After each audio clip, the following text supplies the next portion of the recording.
Hello everyone, welcome back to my YouTube channel. Today we're going to be doing an unboxing and review of what I believe to be one of the best watches in the Rolex catalog. Of course, it is the Rolex Datejust, as you can see in the title and thumbnail of this video.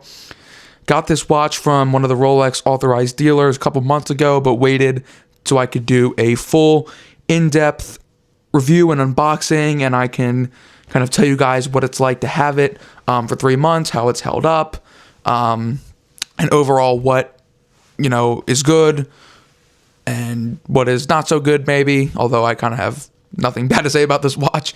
But yeah, without further ado, let's get into the unboxing. So here we have a Rolex bag, just kind of a nice, cool little touch that they gave me when I went to pick up the watch after the allocation. So kind of just a cool little touch to help out with the presentation, I guess. Yep. And now we have the new Rolex box. So Rolex upgraded their boxes in late 2025 into 2026.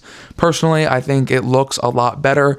Definitely feels better, more sturdy, kind of gives you, a sense of security that the watch is safe in the box. If you're traveling with it or what have you, the box is just better. So instead of the kind of cream colored outer box, we have it in green with the Rolex logo there. And as we open up the outer box, you can see the top of the new Rolex box, so kind of a different pattern. Just has the nice gold crown there.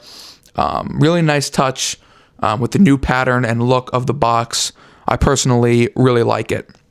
So as we take the actual box out of the outer box, here we go. So this is the Rolex Datejust 36 millimeters, and I'll open up to show you what it looks like. And there we go. So I got it with the domed bezel, the Jubilee bracelet, and of course that beautiful mint green dial.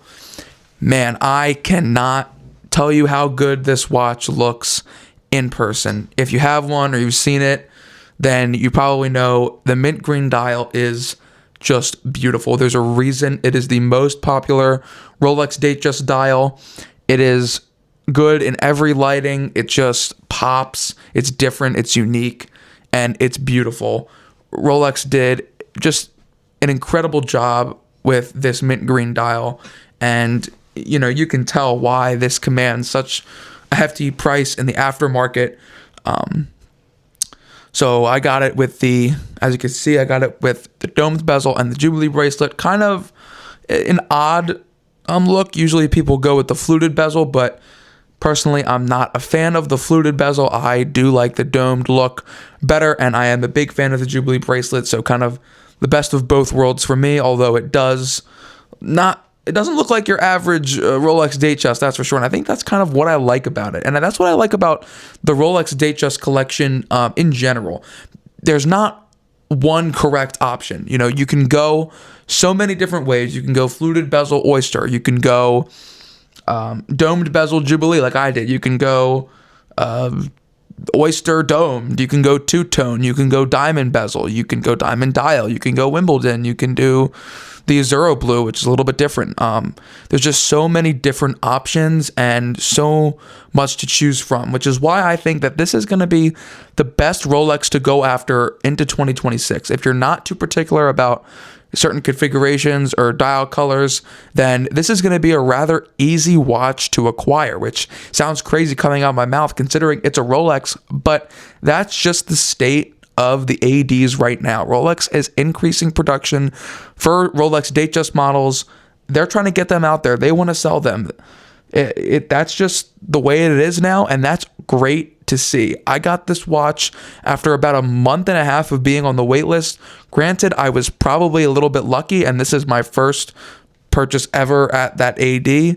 I'm honestly a little bit confused on how I got this, but after doing more research, it was probably because of the strange configuration. I don't think many people are looking for a domed bezel with a Jubilee, especially in 36, which is a little bit of a smaller size.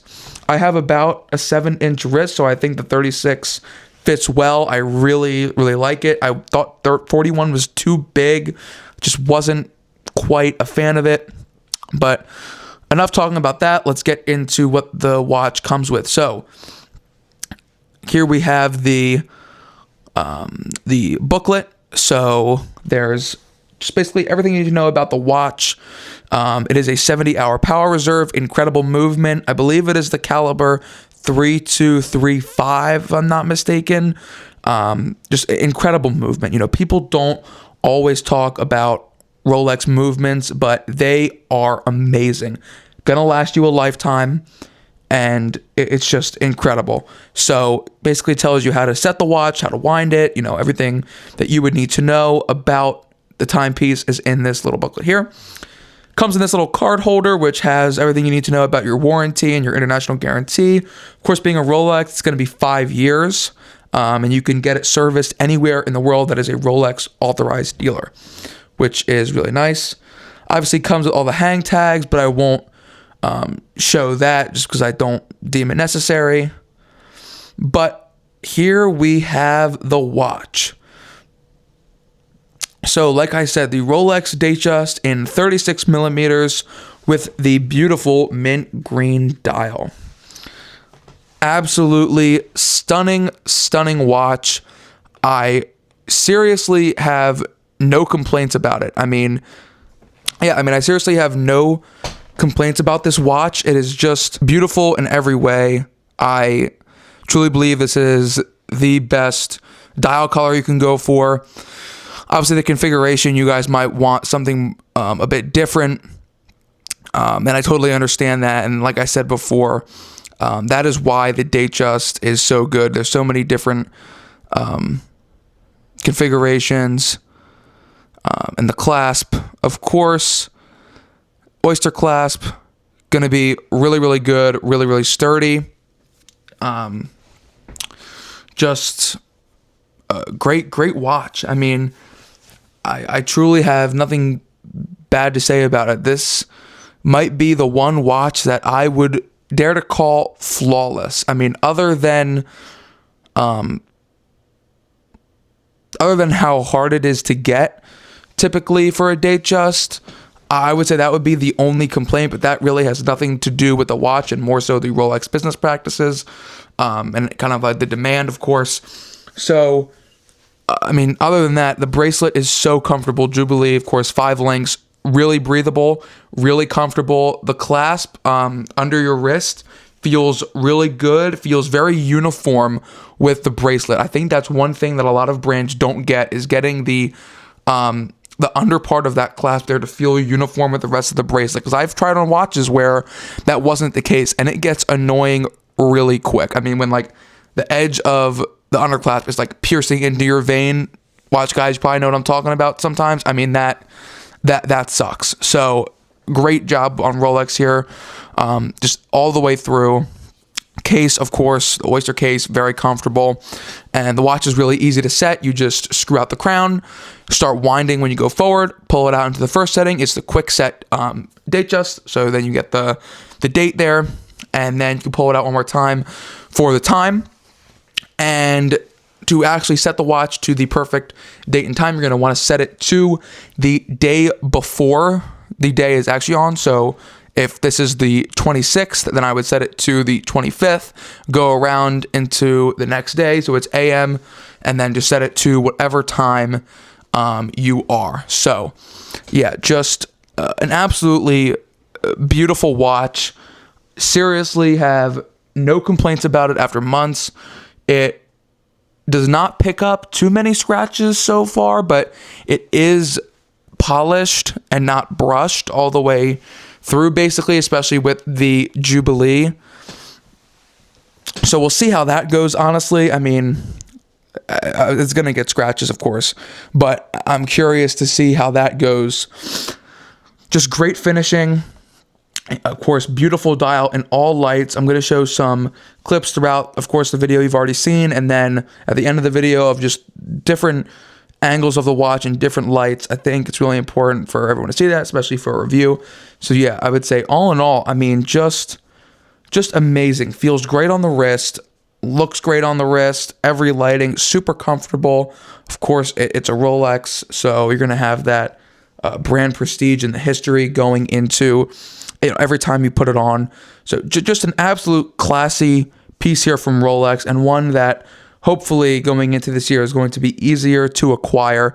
Of course, like I said, on this model in particular, it goes for a few $1,000s more on the aftermarket, probably because of that mint green dial. If it had a fluted bezel, it would be, nearly double what the retail price is. But this one comes just around $8,000, which I think, for a mint green dial Jubilee bracelet, you cannot go wrong with that. Of course, I probably got a little bit lucky. It's probably about maybe like a 6 to 12 month wait normally for this watch, depending on your area. If you go to a smaller AD that isn't affiliated with like a larger company, you'd probably find a lot more success. That is what I did. I went to a smaller AD, registered my interest, and a month and a half later, I was blessed enough to have the opportunity to get this watch. So if you enjoyed this video, subscribe. I'm going to have a lot more unboxing and reviews of some even crazier watches coming up in the very near future. So be on the lookout for that. Comment down below what you think about this watch. What are your honest opinions? What do you think about it? What's the good, bad, and the ugly for you? Because for me, I gotta say that it's flawless. I mean, and that's just my personal opinion. I think the Datejust is the perfect catalog collection. So many options, of course. But yeah, if you enjoyed, please leave a like and subscribe. Gonna have a lot more coming out soon. And yep, thank you for watching, and I will see you guys in the next one. Peace.